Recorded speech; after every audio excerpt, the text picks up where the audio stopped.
We begin this news hour in the United States, where jurors in Donald Trump's so-called hush money trial have now reached a verdict on the second day of deliberations.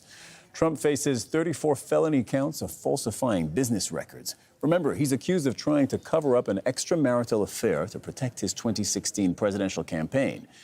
Trump says the charges are rigged, and he has pleaded not guilty to all of them. If convicted, he could face up to 4 years in prison for each count. John Hendren joins us live from outside the courthouse in New York. So, John, there are no cameras in the courthouse. We're not going to see pictures of what happens. Run us through the TikTok, right? What do you expect to be happening inside that room?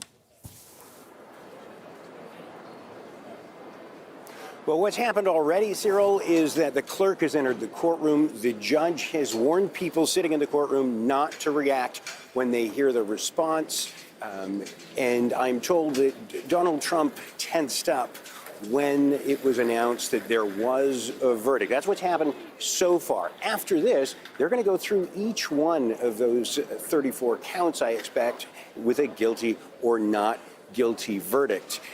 We, of course, will not get a sentence now. That happens later, and there will almost certainly be an appeal. There are reports that Donald Trump's team is already working on an appeal in case he is convicted.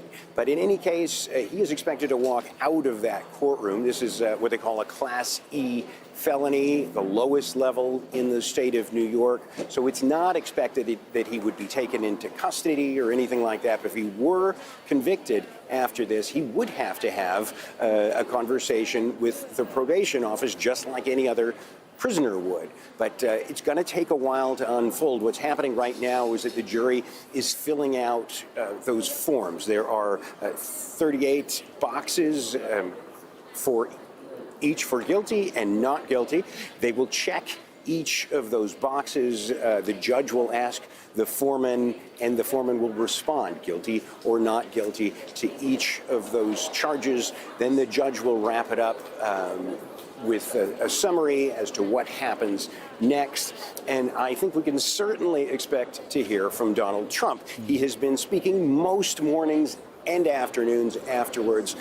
He is certainly likely to speak about this. And of course, we know what he's going to say if it is a guilty verdict. He has said all along that the system is rigged against him. He said that in all 4 of his criminal cases with all 91 charges, and that goes for the 34 in this case as well. So shortly we expect to be hearing reports of what that jury has to say. But it should be noted, this is just day 2. They asked a bunch of questions about certain incidents. They wanted more from the testimony. They wanted to hear it again. And now they have come to a decision in just 2 days. What does that tell us? It's not a hung jury, and it wasn't that hard for them to come to a decision. This multiple charges, a very complicated case, and they seem to have come to a verdict very quickly in that amount of time. Cyril. Okay.